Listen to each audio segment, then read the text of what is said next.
အားလုံးပဲမင်္ဂလာပါဒီဗီဒီယိုလေးမှာတော့ Data Force ဆိုတဲ့တငယ်ချင်းတွေအနေနဲ့ in game ထဲမှာပါတဲ့ character တွေနဲ့သူတို့ရဲ့အသုံးဝင်တဲ့ spell တွေ skill တွေအကြောင်းကို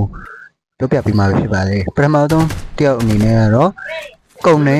ဒီဝုလို့ခေါ်ပြီးတော့နာမည်ရင်းကတော့ခိုင် Saver လို့ခေါ်ပါတယ်ဒီနေရာမှာကျွန်တော်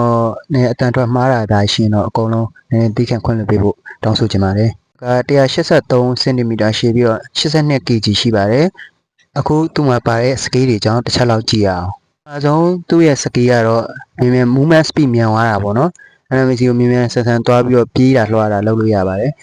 skill 2အနေနဲ့ကတော့သူ့ရဲ့သတ်မှတ်ထားတဲ့ range ပေါ့နော်သူ့ရဲ့ range ကိုလှမ်းပစ်လိုက်မယ်ဆိုရင်ဒီဒုံးကြီးလောင်ချာ3လုံးပစ်လိုက်မယ်ပေါ့နော်ပြစ်လိုက်ပြီးတဲ့အချိန်ကျရင်အဲ့နေရာကနေပြီးတော့ပောက်ကွဲမှုဖြစ်ပေါ်လာပဲဖြစ်ပါတယ်